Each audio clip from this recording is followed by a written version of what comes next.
어제에 이어진 국회 대정부 질문에서 여야는 반도체 특별법 처리와 계엄 사태 이후 경제 상황, 추경과 상설 특검 등을 놓고 공방을 벌였습니다. 최상목 대통령 권한대행은 어젠 불참했지만 오늘은 참석해 경제 분야 대정부 질문에 답변했습니다. 국민의힘이 야당이 추진하는 명태균 특검법에 대해 여당을 노리는 자객 특검이라고 강하게 비판했습니다. 소상공인 연합회와 간담회를 갖는 민생 행보도 이어갔습니다. 민주당이 지역화폐 예산 등을 담은 35조 원 규모의 자체 추경안을 제시했습니다. 이재명 대표는 김경수 전 경남도지사와 회동을 갖고 당 결속에 나섰습니다. 대기자의 시선으로 분석해보는 정가, 동향, 기자, 대기자.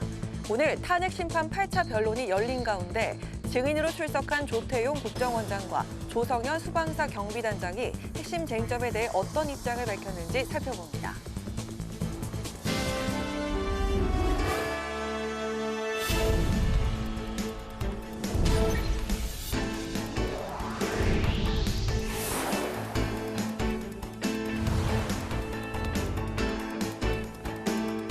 여러분 안녕하십니까? 2월 13일 목요일 국회 라이브 6 시작하겠습니다. 국회 대정부 질문 이튿날 경제 분야와 관련해 여당은 미래 먹거리를 위해 반도체 특별법 처리를 강조한 반면 야당은 비상계엄 사태로 민생 경제가 나빠졌다며 조속한 사법 처리를 촉구했습니다. 여야는 또 최상목 대통령 권한대행이 임명을 보류한 마은혁 헌법재판관 후보자 임명 여부에 대해 공방을 벌였습니다. 보도에 김희연 기자입니다. 경제 분야 대정부 질문에서 국민의힘은 2월 국회에서 추진 중인 반도체 특별법 처리를 강조했습니다. 미국과 유럽, 일본, 대만 등 주요 경쟁국들이 규제를 완화하는 반면 우리나라는 근로시간 규제에 묶여 산업 경쟁력이 약화되고 있다고 지적했습니다. 반도체 특별법을 민주당이 반대하는 건 글로벌 반도체 산업 경쟁에서 그냥 백기 들고 투항하자는 뜻으로밖에 저는 해석되지가 않습니다. 지금이라도 반도체 고급 연구개발 인력들에 한해서 근로시간 족쇄를 풀어야 된다고 생각을 합니다. 반도체 특별법은 반드시 통과를 시켜야 되고 지금 52시간 예외에 대해서도 좀 융통성 있는 제도를 만드는 것이 지금 굉장히 절박한 상황입니다. 반면 더불어민주당은 정치적 불확실성으로 경제가 나빠졌다며 비상계엄 사태의 심각성을 환기시켰습니다. 비상계엄 사태로 주가가 폭락하면서 144조 원이 증발했고 환율과 휘발유 값이 올랐으며 국가부도의 위험을 나타내는 지표인 CDS가 급등했다고 강조했습니다. 계엄 이후로 우리나라 경제 상황이 어쨌든 간 커다란 충격을 받았습니다. 맞습니까? 네, 충격을 받았습니다. 12월 3일 비상계엄 선포하고 아무 일도 없었다라고 윤석열 대통령이 얘기하는데 맞습니까? 틀렸습니까? 대통령께서 사법 절차나 그 헌재 심판 절차에서 말씀하신 것에 대해 언급하는 건 적절치 않다고 생각합니다. 여야는 또 마은혁 헌법재판관 후보자 임명 여부에 대해 공방도 벌였습니다. 앞서 최상목 대통령 권한대행은 여야 합의를 촉구하며 마 후보자 임명을 보류했고 현재 헌법재판소에서 임명 보류에 대한 권한쟁의 심판이 진행 중입니다. 여당은 마 후보자의 정치적 편향성을 지적하며 임명 여부는 대통령의 권한이라고 주장한 반면 야당은 헌법재판소의 결과에 따라 임명 여부를 결정해야 한다고 주장했습니다. 헌법 111조에 대통령의 임명 권한을 준 건 이런 후보자를 걸러내라는 취지가 아닐까 그렇게 생각합니다. 헌법과 법률의 취지대로 국회의 관행과 원칙대로 해서 여야가 합의한 후보를 임명하는 게 맞다 그렇게 보여집니다. 헌법재판소에서 인용하면은 마은혁 재판관을 반드시 임명해야지 법무부에 법제처에 의견 조율을 해도 그러한 답변이 나왔다고 하면은 해야 되는데 지금도 토를 달고 있단 말이에요. 그건 무슨 이유예요? 최상목 대통령 권한대행은 헌재의 결정을 존중해야 하지만 아직 결정이 나지 않아 예단하긴 어렵다며 즉답을 피했습니다. 국회 방송 김희연입니다. 국민의힘이 야권이 추진하는 명태균 특검법은 여당의 목숨줄을 노리는 자객 특검과 다름없다고 강하게 비판했습니다. 또 헌법재판소를 향해서는 연일 공정한 판단을 촉구했습니다. 이승지 기자가 전합니다. 권성동 원내대표가 발의된 지 하루 만에 야당 주도로 법사위에 상정된 명태균 특검법은 위헌 요소로 가득 찬 정쟁용이라고 비판했습니다. 만에 하나 조기 대선 국면이 오면 명태균 특검으로 선거운동 기간 여당을 공격하고 무력화하겠다는 의도라고 주장했습니다. 수사 범위와 대상을 무제한으로 넓혀서 여권 전체를 초토화시키겠다는 정략적 음모입니다. 나아가 국민의힘 총선 과정을 강제 수사 대상으로 보고 있습니다. 후보 선출 과정을 수사하겠다는 발상 자체가 정당 정치를 부정하는 정치 탄압입니다. 여당의 목숨줄을 노리는 자객 특검입니다. 윤석열 대통령 탄핵 심판을 진행 중인 헌법재판소를 향해서는 거듭 공정한 심판 절차를 진행하라고 촉구했습니다. 권영세 비상대책위원장은 피의자 신문조서는 이미 신빙성을 잃었고 야당의 핵심 증인 회유 의혹까지 제기되는데도 헌재가 속도전에 들어갔다고 비판했습니다. 내란 주장의 핵심인 홍장원, 곽종근 두 증인이 민주당과 이렇게 끈끈한 관계를 맺고 있는데 어떻게 두 사람의 증언을 객관적 사실로 볼 수 있겠습니까? 헌법재판소가 반드시 확인해야 될 사안들을 확인도 하지 않은 채 속도전만 벌인다면 국민들께서 납득하지 못할 겁니다. 국민의힘은 민생 행보도 이어갔습니다. 지도부는 오후에 소상공인 연합회를 찾아 내수 경기 활성화와 소상공인 매출 증대를 위해 신용카드 캐시백을 정부와 협의 중이라고 밝혔습니다. 아울러 부득이하게 폐업을 원하는 경우 직업교육 비용과 재창업 비용 지원, 그리고 중소기업 취업 시 고용보조금 지급 등을 강화하겠다고 약속했습니다. 국회 방송 이승지입니다. 더불어민주당은 헌법재판소를 향해 윤석열 대통령에 대한 신속한 파면 결정을 촉구하는 한편 35조 원 규모의 자체 추경안을 발표하며 전국 주도권 선점에 나섰습니다. 이재명 대표는 김경수 전 경남도지사를 만나 당내 통합 행보에 주력했습니다. 보도에 강민지 기자입니다. 더불어민주당은 비상계엄에 대한 위법 증거가 충분하다며 헌법재판소의 신속한 결정을 당부했습니다. 윤석열을 파면해야 대한민국이 삽니다. 헌재가 신속한 파면으로 대한민국 정상화를 앞당기길 당부드립니다. 민주당이 곽종근 전 특수전 사령관을 회유했다는 이른바 여당의 탄핵 공작설에는 적극 반박했습니다. 국민의힘이 헌재를 흔들기 위한 새빨간 거짓말을 하고 있다며 의심이 있다면 내란 특검법을 통해 확인하자고 역공세에 나섰습니다. 민주당은 35조 원 규모의 자체 추경안을 정부 여당에 제안하며 민생 경제 이슈에도 집중했습니다. 이재명 대표 정책인 지역화폐 등 소비 쿠폰 예산 13조 원이 담겼는데 민주당은 이에 대해 협의할 생각이 있다며 여당에 조속한 논의를 촉구했습니다. 그런데 국정을 책임져야 할 국민의힘과 정부는 한가롭습니다. 대한민국 경제와 우리 민생을 기사회생시켜야 하는 절체절명의 순간입니다. 이러저런 조건을 걸 때가 아닙니다. 한편 이재명 대표는 오늘 국회에서 친문계로 분류되는 김경수 전 경남도지사를 만났습니다. 오늘 만남은 이 대표 제안으로 이뤄졌는데 당내 계파 갈등 재점화 우려에 이 대표가 당내 결속 따지기를 도모하기 위한 것으로 해석됩니다. 이 대표는 이 자리에서 김 전 지사에게 헌법 파괴 세력에 맞서 모든 세력들이 힘을 합칠 필요가 있다고 강조했고 김 전 지사는 DJ는 자신을 죽이려 했던 세력과도 손을 잡고 정권 교체를 이뤄냈다고 말했습니다. 이 대표는 김 전 지사를 시작으로 김부겸 전 국무총리와 임종석 전 대통령 비서실장 등과 만나며 통합 행보를 이어갈 것으로 알려졌습니다. 국회 방송 강민지입니다.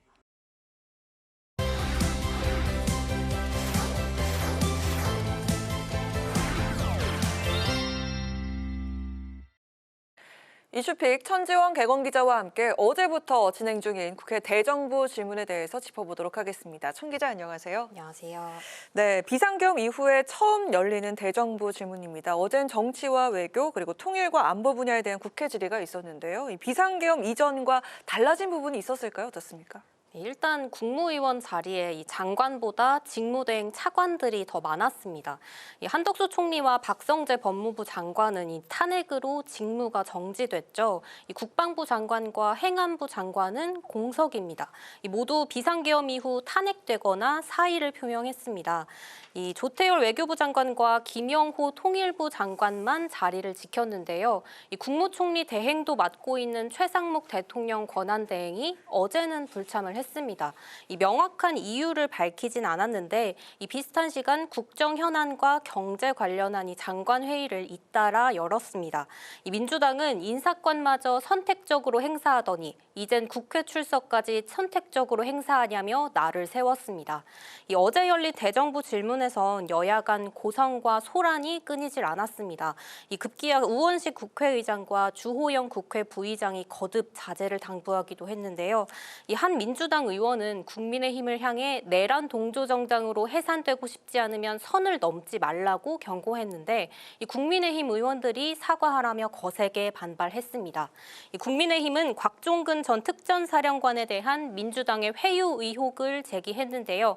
민주당 의원이 곽 전 사령관에게 답변을 미리 준비시키고 강요했다는 건데 민주당에서는 전혀 사실이 아니라며 새빨간 거짓말이라고 반박하면서 공방은 오늘까지 계속되고 있습니다. 네, 그렇군요. 이틀째 대정부 질문, 오늘은 경제 분야였습니다. 어젠 불참을 했지만 오늘은 참석한 최상목 대통령 권한대행이 추경은 필요하다 이렇게 밝혔습니다. 오늘 그 주목해볼 지점 한번 짚어주실까요? 네, 어제 불참했던 최상목 대통령 권한대행, 이 경제 사령탑이기도 한 만큼 오늘은 이 대정부 질문의 모습을 드러냈습니다. 이 비상계엄 이후 경제 상황을 묻는 질문엔 이 최 대행이 우리 경제가 충격을 받았다고 말했습니다. 이 정치적 불확실성은 확대됐고 이 경제에는 부정적 영향이 커졌다고 말한 건데요.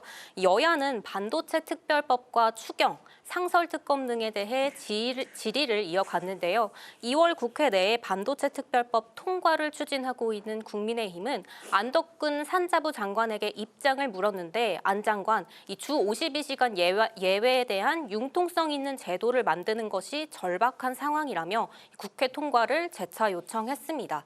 민주당은 상설특검 수사 요구안이 통과된 지 2달이 넘었는데 아무런 조치가 없다며 이 사실상 내란 옹호라고 비판을 했는데요. 이 최 대행은 상설특검 관련 이 국회 규칙에 대해 헌법과 법률에 맞는지 이 검토가 필요하다고 이 숙고를 지금 하고 있다고 말했습니다. 네. 이 대정부 질문은 내일 교육, 사회, 문화 분야를 끝으로 사흘간의 일정을 모두 마치게 되는데요. 이른바 하늘이법과 서부지법 폭력 사태, 이 고 오요한나 MBC 기상캐스터 사망 사건에 대한 질의가 나올 것으로 보입니다. 네, 여야 상황도 살펴보겠습니다. 국민의힘 지도부는 여전히 조기 대선 항구력을 내리고 있습니다. 어제 국회에서 열린 개헌 토론회는 사실상 그 대선 출정식을 방불케 했다, 이런 반응이 나왔다고요? 네, 국민의힘이 본격적으로 개헌 추진에 나서면서 이 오세훈 서울시장이 토론회를 개최했는데 이 당 지도부를 비롯해 이 국민의힘 의원 이 108명 중에 48명, 이 절반 가까이가 참석을 했습니다. 이 오세훈 시장도 본격 대선 행보냐는 이 기자들의 질문에 동의할 수 없다고 말했지만 이 당내에선 조기 대선 가능성에 대한 대비가 필요하다는 목소리도 나옵니다. 이 같은 날 홍준표 대구시장도 이명박 전 대통령을 예방했고 이 한동훈 전 대표도 이달 말 정치권에 복귀할 수 있다는 전언이 전해지면서 이 여당 대권 후보들의 물밑 행보가 시작됐다는 평가가 나옵니다. 이 만약 탄핵이 인용될 경우에 조기 대선은 2달 내에 치러져야 하죠. 실제로 2017년 박근혜 전 대통령 탄핵 선고 21일 만에 여당은 대선 후보를 선출했습니다. 이 조기 대선이 현실화할 경우 정치권 시계는 한층 빨라질 전망입니다. 이런 가운데 이른바 명태균 게이트의 핵심 인물인 명태균 씨 측에서 이 자신의 특검을 반대하는 자가 명태균 사단이라고 할 수 있다며 이 오세훈, 홍준표 두 시장을 재차 저격했는데요.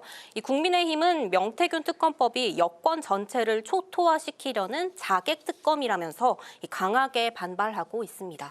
네, 그리고 최근 이른바 비명계 인사들 이 목소리가 주목을 받고 있습니다. 오늘 이재명 민주당 대표가 김경수 전 경남도지사를 만나면서 이 당내 그 화합을 위한 행보에 나섰다 이렇게 볼 수도 있겠네요. 네, 문재인 전 대통령과 이재명 민주당 대표 모두 최근 대선에 대해 이 자신에게 책임이 있다라고 인정하고 사과를 했습니다. 네. 이를 기점으로 민주당 내에선 변화가 감지되는데요. 이 대표가 오늘 김경수 전 지사를 시작으로 김부겸 전 총리, 임종석 전 비서실장과 김두관 전 의원 등 차례로 비명계 대권주자로 꼽히는 이들을 만나기로 한 겁니다. 이 김경수 전 지사는 물론 이 최근 비명계에서는 이재명 대표의 일극 체제에 대한 비판이 계속됐습니다. 네. 이 김 전 지사는 김대중 전 대통령은 자신을 죽이려 했던 세력과 또 손을 잡고 정권 교체를 이뤄냈다며 이 강력한 민주주의 연대를 강조했는데요. 이 친명계 내부에서도 포용과 통합에 대한 당부가 나왔습니다. 한 친명계 의원이 김 전 지사가 헌정수호 세력을 통합하는 데 역할을 할 수 있지 않겠냐고 한 건데요. 이 이재명 대표도 이길 수만 있다면 협력할 건 협력하고 이 경쟁도 당연히 하겠다고 말한 바 있습니다. 이 오늘 회동에서 이 두 사람 모두에게서 이 포용과 연대에 대한 메시지가 나왔습니다. 이런 가운데 오는 18일 이 비명계 전직 의원들의 모임인 초일회 주도로 김부겸 정세균 전 총리, 이 김동연 경기지사와 김두관 박용진 전 민주당 의원 등 비명계 원외 인사들이 한자리에 모일 것으로 보입니다. 이 바쁜 일정을 이유로 이 대표는 초대하지 않았는데 이 비상계엄 이후 한자리에 모인 비명계 인사들이 어떤 목소리를 낼지 관심이 쏠리고 있습니다. 네, 오늘 이슈픽 천지원 기자와 함께했습니다. 오늘 말씀 고맙습니다. 잘 들었습니다.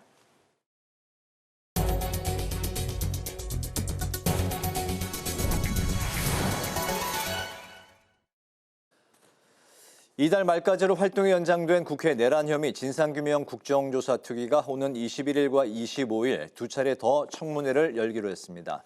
내란 국조특위는 오늘 전체 회의에서 21일에는 국방부 등 군 관련 인사들을 중심으로 25일에는 대통령실과 국무총리실을 포함한 정부 관계자를 대상으로 청문회를 진행하기로 했습니다. 여야가 청문회 일정은 합의했지만 증인 명단을 놓고 이견을 좁히지 못하면서 여당 의원들이 퇴장한 가운데 윤석열 대통령과 김용현 전 국방부 장관 등 136명이 증인으로 채택됐습니다. 교사에게 피살된 초등학생 김하늘 양 사망 사건과 관련해 여야 정치권이 재발 방지 대책을 담은 하늘이법 추진에 착수했습니다. 권영세 국민의힘 비상대책위원장은 비대위 회의에서 교원 정신건강과 관련한 종합관리 체계를 구축하고 교원들이 불이익 없이 관련 치료를 받을 수 있도록 하늘이법에 관련 내용을 담겠다고 밝혔습니다.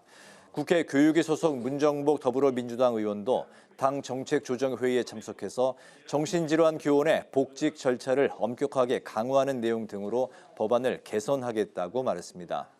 조국혁신당은 질환교원심의위원회 법제화 등을 담은 관련 법안들을 오늘 발의했습니다.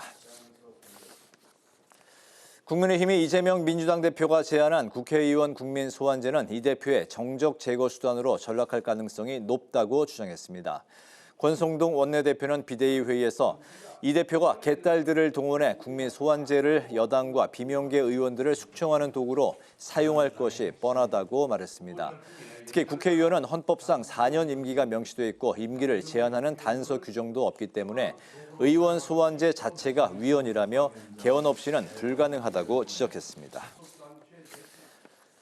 더불어민주당이 정년 연장을 위한 사회적 공론화가 필요하다며 국회에 정년 연장 특별위원회를 설치하자고 제안했습니다. 진성준 정책위 의장은 정책조정회의에서 저출생과 고령화는 잠재 성장률을 위협하는 우리 경제의 근원적인 문제라며 획기적인 출생 대책과 함께 정년 연장을 통해 노동력을 확보해야 한다고 강조했습니다. 또 국회에 정년 연장 특별위원회를 설치하면 민주당은 정년 연장 TF를 구성해 뒷받침하겠다며 국민의힘도 동참할 것을 촉구했습니다.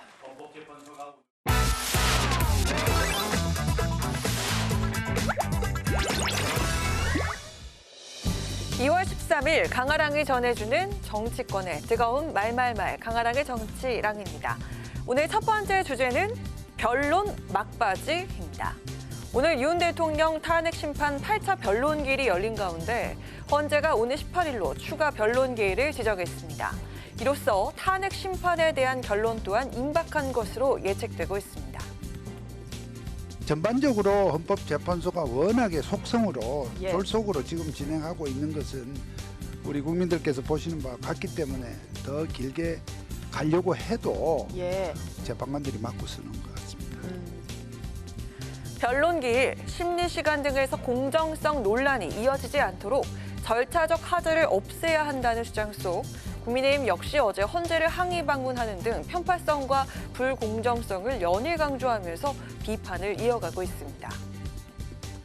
어떤 결과가 나와도 인용이든 기각이든 국민 대다수가 그래 저건 맞지, 보편 타당하지, 절차도 맞았지, 이런 여론이 압도적인 여론이 형성되지 않으면 헌재는 이거에 대한 올곧이 책임을 져야 될 것이다. 만약에 기각이 돼서 돌아오시면 탄핵이 되기 전에 윤석열과는 다른 윤석열일 것이다. 저는 거의 확신합니다. 헌재법에는 심판 사건을 접수한 날로부터 180일 이내에 선고해야 한다라고 명시되어 있습니다. 다음 주 중 윤 대통령의 최후 진술 등 한두 차례 변론으로 마무리될 가능성이 높은 것으로 점쳐지면서 오는 2월 말에서 3월 초 선고가 예측되고 있습니다. 그렇다면 역대 탄핵 심판 소요 기간 중 박근혜 전 대통령 91일, 노무현 전 대통령 63일의 중간쯤이 되는 거죠. 탄핵 재판 지연을 노린 꼼수를 쓰고 있지만 어림도 없습니다. 내란 속에 윤석열을 파면해야 할 이유와 증거는 이미 차고 넘칩니다. 윤석열을 파면해야 대한민국이 삽니다. 헌재가 신속한 파면으로 대한민국 정상화를 앞당기길 당부드립니다. 기각 결정이 난다. 저는 대한민국 망할 거라고 생각해요. 국민들 수백만 명이 거리로 나와서 항의할 겁니다. 그때 또 계엄을 발휘하고 계엄군을 투입하겠죠. 윤석열 대통령 측 대리인단은 한덕수 국무총리에 대한 재판부의 증인 신청 기각을 비판하면서 신문이 필요하다고 거듭 주장하고 있는 상황입니다. 중대한 결심이란 표현까지 언급한 만큼 그 결심의 내용이 무엇인지에도 관심이 쏠립니다.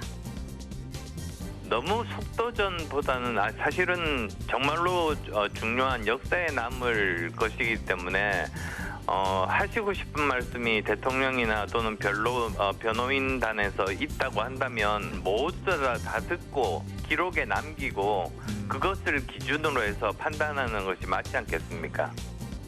갈등과 분열이 계속되고 있는 상황 속에서 어떤 결론이 나더라도 그 후폭풍을 완전히 비껴갈 수는 없을 것으로 보이는데요. 막바지에 다다른 탄핵 심판의 결과를 담담하고도 냉정하게 받아들일 준비가 모두에게 필요해 보입니다. 자, 이어서 오늘 두 번째 주제는 비명 끌어안기입니다.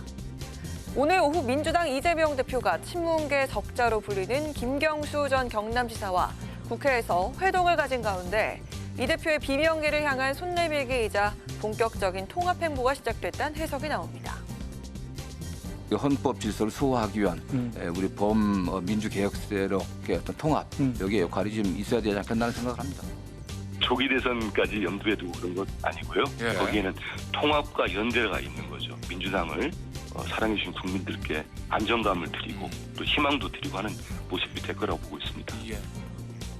또 한 명의 유력한 야권 차기 주자로 꼽히는 김동연 경기지사는 오늘 광주를 찾아 5.18 민주묘지를 참배한 후 이재명의 민주당이 아닌 다 같이 더 큰 민주당을 만들어야 한다면서 통합을 강조하기도 했습니다. 이재명 대표가 오늘 김경수 전 지사에 이어서 당의 일극체제에 대해서 비판적인 목소리를 내온 김부겸 전 총리, 임종석 전 비서실장과의 회동도 추진하겠다는 입장을 밝혔습니다. 하지만 이처럼 유화적인 제스처를 취하는 이 대표 행보를 바라보는 시각은 엇갈렸습니다. 이재명 대표가 하여튼 워낙 그 신뢰를 잃었잖아요. 그러니까 누굴 만나고 누구 만나고 하는 것 자체가, 그리고 뭐 정책을 뭘 얘기해도 결국은 무신분립이라고 신뢰를, 근데 단시간에 그 신뢰가 회복될지는 모르겠습니다만. 그런가 하면 원외 비명계 모임인 초일의 간사인 양기대 전 민주당 의원이 오늘 기자회견을 열고 비명계 대선 주자들이 연대할 수 있는 플랫폼을 출범하겠다는 뜻을 밝혀서 이목을 끌었습니다. 이재명 대표가 가지고 있는 기득권을 어느 시점에서는 내려놓고 누구도 수긍할 수 있고 누구도 공정하도록 기를 정도의 그런 대선 경선을 해야 한다. 민주당이 우선 통합과 포용력을 갖춘 유능한 민주정당으로 다시 한번 황골탈퇴하는 것이 필요한 시점이라고 생각하고 이재명 대표의 비명계를 품으려는 광폭 행보가 친문계와 친명계 사이에서 계속돼 온 정권 교체 책임 논쟁을 정리하고 실질적인 통합으로 이어질 수 있을지 여부의 귀추가 주목됩니다. 지금까지 강한항의 정치랑이었습니다.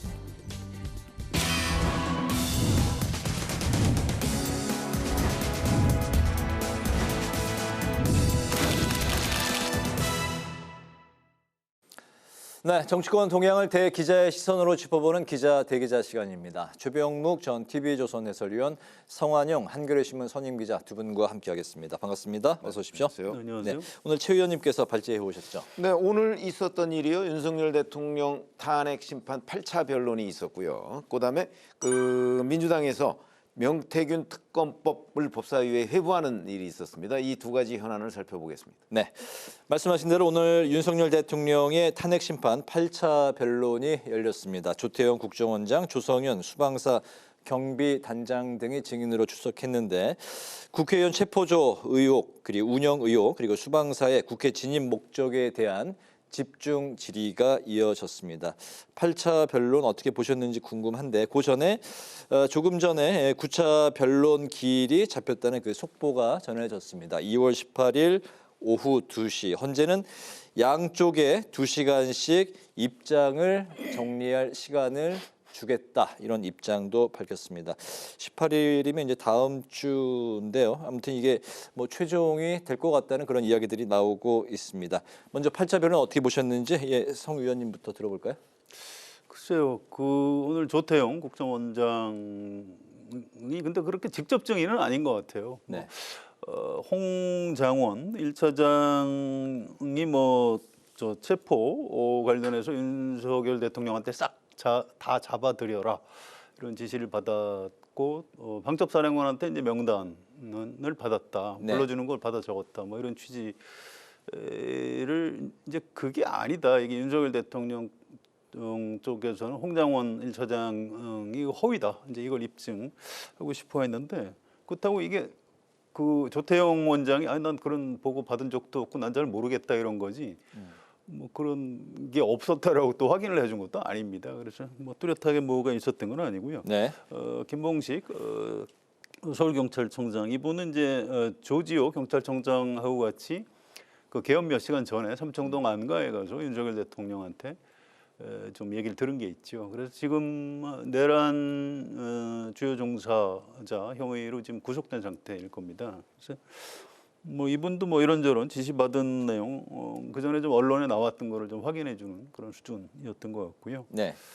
마지막에 좀 특이한 거는 이진우 수방사령관이 본인 형사 재판을 이유로 이제 증언을 좀 거부를 했기 때문에 헌법재판소에서 직권으로 그 밑에 1경비단장이죠, 조성현. 네. 이분을 이제 증인으로 채택을 했는데, 아무튼 뭐 주신문 반대신문이 쭉 있었는데 결론은 국회의원들 끌어내라는 지시를 받았습니다. 수방사령관한테 그런 지시를 받았다, 뭐 이렇게 확인을 해주는 뭐 이런 것들이 있었습니다. 그래서 그동안 이제 증인 신문, 또 경찰하고 검찰의 어떤 수사 기록, 네. 게 나타난 사실, 그건 그동안 이제 언론을 통해서 많이 보도가 됐는데, 대략 뭐 윤석열 대통령은 뭐 난 체포 지시한 적이 없다 이렇게 부인을 했지만 여러 수사 기록에 체포 지시를 한 걸로 국정원 1차장뿐만 아니고 뭐 다른 경찰청장 한테도 한 걸로 그렇게 오늘 다시 확인이 됐고요. 네. 뭐 심지어 뭐 김 명단 중에 김동현 그러길래 경기지사 김동현을 얘기하는 거냐 그랬더니 아니 그게 아니고 이재명 대표한테 무죄 선고한 판사다 이렇게까지 네.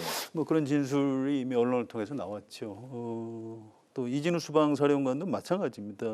헌법재판소에 와서 이제 증언을 내가 할 수 없다 뭐 이렇게 했지 이미 그 여러 가지 검찰에서 진술을 해놓은 기록들이 있습니다. 이런 걸 합쳐서 보면 체포 지시도 있었고 또 오늘 확인됐듯이 국회의원들을 끌어내려라 이런 지시가 하달된 거는 맞는 것 같습니다. 그래서 지금까지 진행된 걸 보면 큰 틀에서 보면 윤석열 대통령한테 좀 불리하게 진행되고 있는 상황 아닌가 이렇게 판단이 됩니다. 네, 기존에 나왔던 그런 뭐 진술들, 뭐 상황과 좀 특이한 점이 있었는지요? 그리고 이제 9차 이제 변론 기일이 잡혔는데 추가 변론 기일 이게 뭐 어떤 의미가 있습니까? 아니 근데 제가 보기에는 사실은 사실관계에 관해서 지금 뚜렷하게 그 확인된 게 별로 저는 없다고 생각하는 입장이거든요. 네. 지금 말씀하신 그런 내용들은 이제 뭐 국회 측 그 대리인단이 주로 주장하고 있는 내용이고 예를 들어서 홍장원 전 국정원 1차장 그 메모라는 것만 해도 지금 조태용 원장이 조사를 해봤더니 그 메모가 홍장원 전 차장이 얘기하는 것이 대체적으로 맞지가 않는다. 뭐 쓴 경위부터 내용까지 더군다나 그 받아 적었다는 내용에 보면 그게 뭐 이제 그 1차 메모, 2차 메모 해서 4차 메모까지 있었다는 건데 네. 근데 실제 메모가 2번밖에 없었다고 홍장원 전 차장은 주장을 했거든요. 네. 근데 그것도 아니고 거기에는 또 김동연 그 부장판사 이름은 없습니다. 그래서 이제 김동연 전 부장판사 이름을 얘기하는 사람은 조지호 경찰청장 한 사람밖에 없어요. 그러니까 그거는 조금 더 확인이 필요한 부분이고 왜냐하면 거기에 대해서 뭐 여인영 전 방표사령관이 인정한 바가 없거든요. 뿐만 아니고 홍장원 전 차장의 그 메모에 대해서도 이런저런 여러 가지의 의문들이 생기고 있기 때문에 더군다나 원본이 없다고 지금 얘기를 하잖아요. 근데 원본 없는 사본이라는 거는 과연 믿어도 되는 건지 뭐 이런 부분. 그다음에 뭐 본인이 뭐 왼손으로 썼다고 얘기를 했는데 정말 그런 건지 왜냐하면 평상시 행동을 보면 오른손잡이인 걸로 그 지금 확인이 되고 있거든요. 그런 것들을 보면 앞으로 확인해야 될 부분이 대단히 저는 많다고 생각을 합니다. 네. 근데 그거를 다 덮고 일단 뭐 내 죄를 알렸다 그러고서 헌재에서 조기의 결론을 내리려는 분위기인 거는 맞는데 과연 그럴 경우에 이제 얼마나 그 결정에 대한 국민들의 승복 뭐 이런 부분이 저는 의문시 된다 이렇게 말씀을 드리고요. 어쨌든 오늘 이제 이대로 계속되면 그 윤석열 대통령 대리인단이 중대 결심을 하겠다고 하니까 네. 아마 다음 주 화요일 한 차례 더 이제 변론 기일을 잡은 걸로 보이는데 자 기본적으로는 조금 전에 말씀드렸듯이 사실관계가 명확하지 않고 오히려 흐려진 측면이 있기 때문에 이 사실관계를 검증하기 위한 추가 변론 기회가 적어도 몇 번 정도는 필요하지 않을까 저는 이렇게 생각합니다. 네, 그 다음 주 이제 18일이면 이제 화요일이 될 텐데 원래 지금까지 화, 목 이렇게 해왔거든요. 네. 근데 일단 화요일만 잡아놨죠. 그러니까 아마 화요일로 끝내려고 하는 모양인데 뭐 그렇게 될지는 한번 두고 보시죠. 근데 이제 더 많은 추가 변론 기일이 필요하다라는 그 말씀이시고. 근데 그 내란 이게 내란죄가 되느냐 이거는 결국 형사법정에 가서 다 아마 따져봐야 될 겁니다. 이미 그 주요 임무 종사자로 구속이 벌써 굉장히 많이 됐죠. 이분들이 그 진짜 내란죄로 형사처벌을 하는 게 옳으냐 또 사실관계도 좀 더 따져봐야 되고요. 또 윤석열 대통령도 마찬가지입니다. 지금 구속된 상태잖아요. 그래서 나중에 형사법정에 가서 그 법리상 이게 내란죄 적용이 정확히 맞는 건지 또 정확히 뭘 책임져야 되는 건지 형사법적으로 그건 그때 가서 따지면 되고요. 근데 지금 하고 있는 거는 헌법재판이거든요. 네. 그래서 이렇게 대통령 직무가 정지된 상태가 자꾸 길어지는 거는 별로 바람직하지는 않습니다. 지금 나라 안팎으로 어려운데 좀 매듭을 지어야 되거든요. 뭐 이건 아니다 그러면 기각해서 뭐 다시 와서 대통령을 하든 뭐 그렇지 않으면 파면을 하든 정리를 해야죠. 그래서 헌법재판소법이 6개월 안에 하도록 이렇게 돼 있고요. 과거에 박근혜 대통령, 노무현 대통령이 한 2개월에서 3개월 정도 걸렸을 겁니다. 이번에 변론을 9차 변론 끝나고 나서 이제 그 선고는 또 별도로 날짜를 잡습니다. 길게 잡으면 한 달 정도 잡지 않는가 싶은데 그렇게 따지면 박근혜 대통령 때 한 3개월 정도하고 기간이 비슷하게 되는 겁니다. 그래서 이 헌법재판은 결국 대통령이 헌법과 법률을 중대하게 위반했느냐 안 했느냐 이제 그걸 보는 재판이기 때문에 아마 뭐 일부 증언이 뭐 자세히 들어보니까 좀 엇갈린다 이런 거하고 관계없이 그래서 윤석열 대통령이 헌법이나 법률을 중대하게 위반을 했느냐 안 했느냐 이걸 갖고 아마 헌법재판소에서는 판단을 내지 않을까. 그래서 제가 예상했던 것보다도 그렇게 많이 늦어질 것 같지는 않아요. 전 잘하면 한 4월까지도 넘어갈 수 있겠다 이렇게 봤는데 지금 헌법재판소의 변론 분위기를 보면은 아마 3월 중에는 선고를 내리게 되지 않을까 이렇게 예상이 됩니다. 근데 제가 드리는 말씀도 그거예요. 헌법이나 법률을 중대하게 위반했느냐 안 했느냐를 따져야 될 거 아니에요. 그러면 위반했느냐 안 했느냐는 건 각각의 행위가 정말 그 내란 행위를 구성할 만큼 중대하게 위반했느냐 이걸 규명을 해야 될 거 아니에요. 예를 들어서 홍장원 메모에 정치인 체포 얘기가 있단 말이죠. 자, 그럼 정치인 체포 지시를 지금 했다는 사람과 안 했다는 사람이 있어요? 받아 적었다는 사람과 그런 지시를 하지 않았다는 사람이 있어요? 그러면 정치인 체포를 하려고 했느냐 안 했느냐는 그 행위 자체는 내란 행위를 구성하는데 굉장히 중요한 대목이에요. 알겠습니다. 진실 자체를 이제 뭐 근데 그게 규명이 안 된 상태에서 규명을 어떻게 해야 할 그 소명의 그런 자리가 더 시간이 더 필요하다라는 그런 거죠. 말씀인 거고 대통령 측에서 말한 그럼 중대 결심은 뭡니까? 아니 그거야 뭐 정확하게 알 수는 없지만 여하튼 아마도 이제 변호인단이 뭐 사퇴하고 그러면서 이제 이 헌법재판소의 그 탄핵 심리를 윤석열 대통령 건가요? 측에서 자 이제 더 이상 우리는 못하겠다라고 걷어들이는 아마 그런 정도의 사태가 아닐까 이렇게 짐작이 됩니다. 알겠습니다. 중대 결심 그런 거 왜 그렇게 말하는지 모르겠어요. 윤석열 대통령은 국민의힘이라는 보수 정당의 후보로 대통령에 당선됐고요. 대통령에 당선될 때 헌법을 수호하겠다고 선서까지 한 사람입니다. 지금 이 헌법재판이 뭐 내용이 마음에 안 들 수는 있어요. 뭐 본인한테 불리하게 돌아간다고 볼 수도 있고 불평을 할 수도 있는데 중대 결심을 해서 이 헌법재판 자체를 인정할 수 없다? 현재도 대한민국 대통령 신분이에요. 본인이 선서한 걸 어기겠다고 지금 혹시라도 그렇게 생각하신다면 이거 생각을 바꿔 먹어야 됩니다. 큰일 날 소리입니다. 뭐 그거는 굉장한 시각 차이가 있는 얘기고요. 알겠습니다. 뭐 계속해서 또 논의가 다음 주에도 있을 것 같습니다. 야당이 발의한 명태균 특검법이 어제 법사위에 상정이 됐습니다. 명 씨의 이제 황금폰이 비상계엄의 이유인지 규명을 해야 된다. 이게 그러면서 야당이 하루 만에 상정을 했는데 앞으로 이제 명태균 특검법 어떻게 흘러갈지 또 이제 전국에는 또 어느 정도 파장이 있을지 길지 않게 좀 들어봤으면 좋겠습니다. 네. 아니 뭐 다른 특검법과 저는 운명이 비슷할 거라고 봅니다. 그러니까 이제 야당에서는 조기에 이 명태균 특검법을 이제 그 제정을 해서 사실은 명태균 특검법에 거론되는 게 다 국민의힘의 총선 공천 과정 아니겠어요?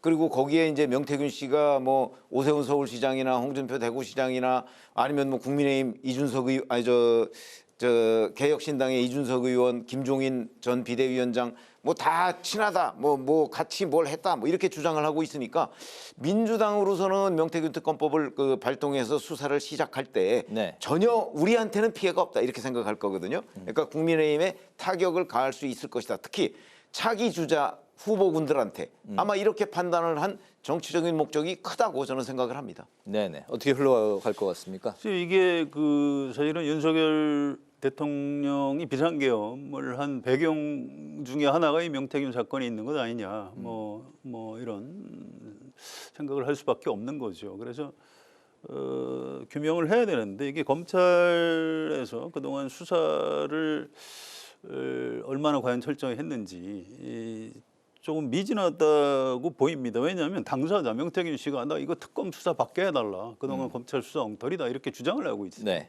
뭐 그렇다고 명태균 씨 말을 제가 믿는 건 아닙니다. 어쨌든 일반 국민 시각에서 뭔가 명태균 뭐 게이트까지 붙일 정도로 대통령하고 영부인 김건희 여사하고 뭔가 좀 개입한 거 아니냐, 뭐 여러 가지로 이 부분에 대한 의구심이 아직 안 풀렸기 때문에 특검을 추진할 수 있는 명분은 있다고 생각합니다. 그런데 여기에 대해서 이제 최상목 대행이 또 거부권을 행사할지 뭐 이런 건 좀 두고 봐야 되고요. 거부권을 행사할 경우에 국회에서 재해결할 때 그럼 국민의힘 의원들이 또 다시 똘똘 뭉쳐서 이 방어를 철통 방어를 해야 되거든요. 그래서 과연 그럴 수 있을지. 예를 들어서 한동훈 의원이 지금 뭐 숫자가 좀 줄긴 했는데 한동훈 전 대표는 이 명태균하고 아무 관계가 없거든요. 또 본인이 가지고 있는 어떤 뭐 반부패 뭐 이런 이미지도 있고 그렇기 때문에 그런 거부권 행사 여부 또 나중에 국회에서 재의결을 할 경우에 어떻게 될지 이런 부분은 조금 더 가능성을 열어놓고 봐야 되지 않나 그렇게 예상을 합니다. 네네.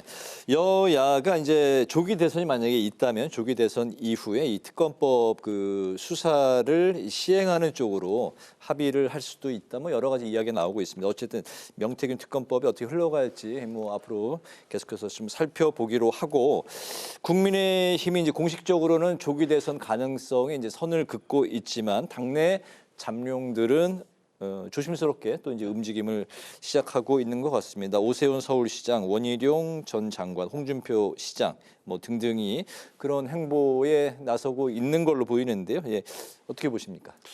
그래서 이게 뭐 이미 장이 선 거죠. 뭐 정치부 기자들이 국민의힘 의원들한테 개별적으로 물어보면 아니 뭐 조기 대선 가는 걸로 알고 있다라고 얘기를 해요. 그래서 이 공개적으로야 뭐 헌법재판 결과를 봐야 된다 이렇게 얘기하지만 의원들은 별로 그런 것 같지 않습니다.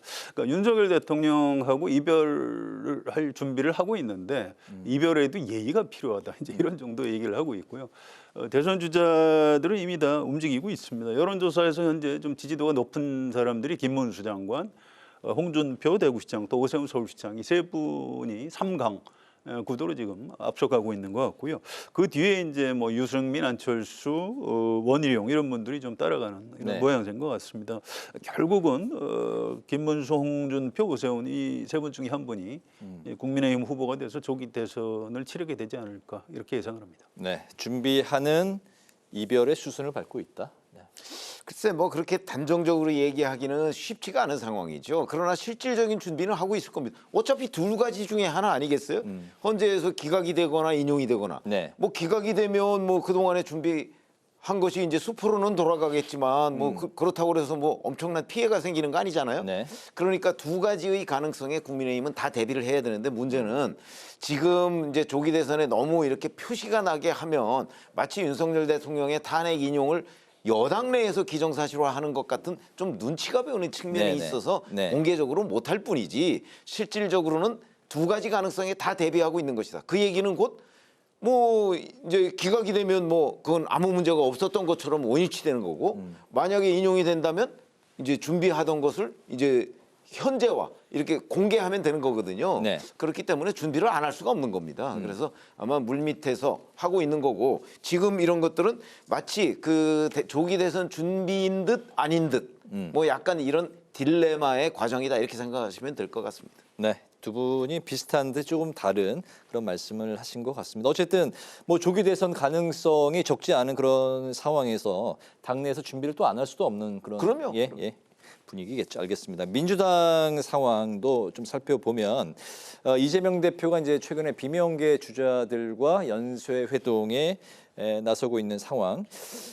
김경수 전 경남지사를 만났고 또 계속해서 이제 그 비명 친문계 인사들과 만남이 예정이 돼 있습니다. 뭐 어떻게 보실까요? 민주당의 이 조기 대선 가능성? 민주당도 지금 조기 대선 체제로 들어간 거죠. 여긴 국민의힘하고 사정이 다르죠. 여긴 이재명 대표 이른바 일극 체제가 뭐 계속 유지되고 있지 않습니까? 모든 여론조사를 해도 이재명 대표가 아주 초강세고 다른 주자들은 뭐 한 자릿수에 머물고 있죠. 그래서 문재인 전 대통령이 이재명 대표한테 좀 당내 통합을 하는 게 좋겠다 이렇게 조언을 했고요. 이재명 대표도 전적으로 그렇게 하는 게 좋겠습니다. 받아들였고 이제 그걸 지금 좀 실천해 나가는 모양새인 것 같습니다. 오늘 김경수 전 지사 만나서 뭐 이런 저런 얘기를 많이 했더라고요. 상처 입은 사람들을 좀 보듬어야 되는 거 아니냐. 여기에 대해서 뭐 그렇게 해야 된다. 통합하겠다 이렇게 공감을 했고요. 또 당내 어떤 다양성 확보를 위해서 너무 온라인에만 하지 말고 오프라인으로 당원들이 좀 토론할 수 있는 공간을 열어달라. 그것도 이제 이재명 대표가 받아들였고요. 정책을 결정할 때 너무 그렇게 그 당 지도부에서만 하지 말고 절차를 좀 밟았으면 좋겠다. 그것도 받아들였더라고요. 다만 이제 개헌에 대해서는 지금은 내란 극복에 집중할 때다 이렇게 해서 이제 사실상 거절을 했어요. 그래서 이게 사실 오늘 김경수 전 지사도 조기 대선이 공식화되면 경선에 아마 뛰어들 겁니다. 그래서 뭐 이분들이 오늘 만나가지고 했다는 게 이제 장래에 경선을 같이 치를 어떤 경쟁자로서 어떤 페어플레이도 좀 다짐하고 뭐 그런 정치적인 의미가 좀 있지 않나 이런 생각입니다. 네네. 민주당의 조기 대선을 염두에 둔 그 최근의 분위기, 이 대표를 중심으로 한 분위기 좀 말씀을 들었는데 뭐니 해도 좀 그 이재명 대표에 대한 2심 선고가 또 이렇게 좀 변수로 변수인 거는 맞지만 예를 들어서 이렇게 보시면 되죠. 지금 민주당 내부에서 보면 별다른 변수가 되지 않습니다. 민주당 내에서는 이재명 대표가 만약에 대법원의 확정 판결이 있어서 뭐 어떤 결론이 나기 전에는 2심 선고만 가지고서 뭐 이재명 대표가 무슨 대선 도전을 포기한다든가 하는 일은 없을 겁니다. 그리고 또 이재명 대표가 크게 흔들려서 뭐 지금 비명계 주자 중에 누군가가 이재명 대표의 자리를 대신하거나 아마 이런 일도 저는 없을 거라고 생각을 합니다. 민주당 내부만 보면. 근데 이제 문제는 자, 2심에서 정말 이재명 대표한테 불리한 결과가 나왔을 때 과연 본선에 가서 이재명 대표로 어느 정도나 가능성이 있느냐. 지금과 같은 이재명 대표의 정치적 위상을 유지할 수 있느냐. 이 부분은 좀 다른 얘기거든요. 그 부분은 가지고서 저는 뭐 그 아마 비명계들이 이런저런 이제 문제 제기를 하겠지만 민주당에서 이재명 대표의 위상이 뭐 이게 선거법 재판이 확정되기 전에는 크게 흔들린다고 보기는 어렵다. 다만 본선에 가서는 아마 그 부분은 커다란 변수가 될 것이다. 저는 그렇게 개인적으로 보고 있습니다. 네네. 그 관련해서 이게 대선 구도가 참 묘한데요. 사실은 그 선거법 위반에서 1심에서 그렇게 형량이 높이 나올지 잘 몰랐거든요. 그래서 이게 윤석열 대통령이 비상계엄을 안 했으면 어떻게든 이재명 대표 그 최소한 선거법 위반 문제는 정리가 됐을 거예요. 지금 2심 재판부가 굉장히 서둘고 있고요. 또 대법원도 뭐 그렇게 시간을 끌 생각이 별로 없거든요. 그래서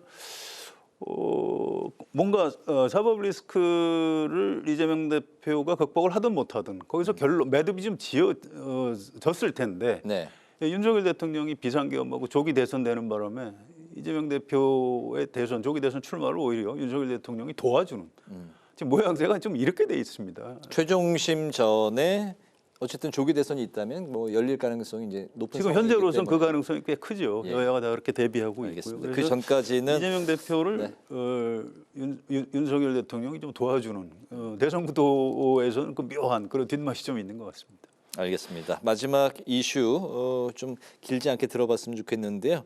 대정부 질문 오늘 이틀째였습니다. 오늘 국회가 경제 분야 질문에 나섰고 주요 이슈는 이제 반도체 특별법 주 52시간, 그다음 계엄 이후의 민생 경제 상황 추경, 그리고 미국의 관세 부과에 대한 우리의 이제 대응 방안이었는데 대정부 질문의 핵심 쟁점 포함해서 두 분의 말씀 오늘 마지막으로 좀 들어보겠습니다. 그래서 오늘 경제 분야 질문인데 사실은 뭐 마은혁 헌법재판관 후보자 임명 문제 뭐 이런 어떤 정쟁적 요소가 훨씬 더 많이 다뤄진 것 아닌가 싶은 그런 아쉬움이 있고요. 다만 이제 추경 문제에 관해서는 뭐 최상목 대통령 권한대행도 어느 정도 인정을 했죠. 근데 이제 문제는 그 내용입니다. 내용을 둘러싸고 여야가 협의를 조금 더 해봐야 되는 것 아닌가. 왜냐하면 뭐 이재명 대표가 그 1인당 25만 원 뭐 이 부분을 이제 사실은 포기한다고 했다가 그랬다고 결국은 또 그 내용을 넣었어요. 뭐 이런 부분이 이제 여야 간에 또 아마 이제 의견 충돌 소지가 있는 쪽으로 이렇게 변질이 될 가능성이 대단히 높기 때문에 지금 여야 협의 과정 이 경제 분야 다른 이슈도 마찬가지입니다. 뭐 주 52시간 예외 규정도 마찬가지고요. 그러니까 이런 것들은 좀 앞으로 협의가 꽤 있어야 되는.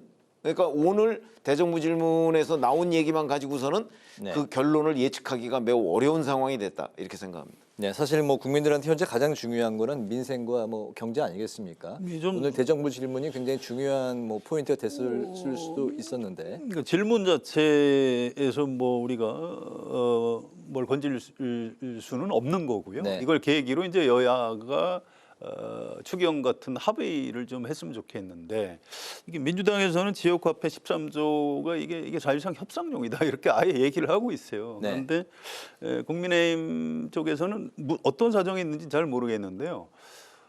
이게 탄핵 심판하고도 관련이 좀 있는 것 같습니다. 어쨌든 이 지난번에 그 삭감한 그거 원상 회복하는 걸 조건으로 추경 얘기를 하자 이렇게 하고 있어요. 그래서 아니 그렇게 하면 이 협상이 안 될 텐데 이런 좀 걱정이 있습니다. 이거는 여야가 한 발씩 좀 양보를 해서 네. 좀 신속하게 추경 예산안에 합의를 했으면 좋겠습니다.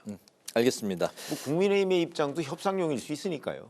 협상을 지켜보자는 거죠. 예. 양쪽의 뭐 그 기싸움과 협상 뭐 그런 게 계속해서 이어지는 상황인데 오늘 마무리로 두 분의 한 줄 논평 듣겠습니다. 성 의원님부터 듣도록 하죠. 예, 이제 여론조사를 저는 이제 숫자보다는 추이만 좀 살펴보는 편인데 계엄 직후에는 탄핵 찬성이 아주 압도적으로 높았고요. 그 다음에 이제 그 시간이 좀 지나면서 탄핵 반대 여론이 꽤 많이 높아갔었습니다. 그런데 최근에 이제 헌법재판소 재판이 탄핵 심판이 좀 상당히 좀 진행이 돼 가면서 최근 며칠 사이의 조사는 다시 또 탄핵 찬성 여론이 좀 이렇게 높아가는 흐름인 것 같고요. 우리가 아까 뭐 토론했듯이 여야가 다 이미 이 조기 대선에 대비하는 그런 장면들을 지금 연출을 하고 있습니다. 그래서 오늘 제 한 줄 논평은 여야 모두 조기 대선 돌입한 듯이라고 하겠습니다. 네, 추 의원님. 제가 이제 윤석열 대통령 탄핵 심판 문제를 가지고 뭐 홍장원 전 차장의 메모, 그다음에 이준우 전 수방사령관 뭐 이런 사람들의 여러 가지 문제, 곽종근 전 특전사령관의 또 이제 논란 뭐 이런 것들을 말씀을 드렸는데 그렇게 될수록 이제 이 그 사실관계, 이른바 내란 행위라고 하는 사실관계를 과연 어디까지 특정할 수 있느냐는 문제가 점점 더 저는 혼란에 빠졌다고 생각을 하거든요. 이 규명을 위한 시간이 필요하다. 뭐 이런 관점에서 제 오늘 한 줄 논평은 윤 탄핵 사유 미궁 속으로로 하겠습니다. 네, 여기까지 듣겠습니다. 오늘 기자 대기자 지금까지 최병묵 전 TV조선 해설위원, 성환용 한겨레 신문 선임 기자 두 분과 함께 오늘의 전국 현안 살펴봤습니다. 말씀 잘 들었습니다. 감사합니다. 오늘 국회 라이브 6도 여기서 마치겠습니다. 시청해 주신 여러분 고맙습니다.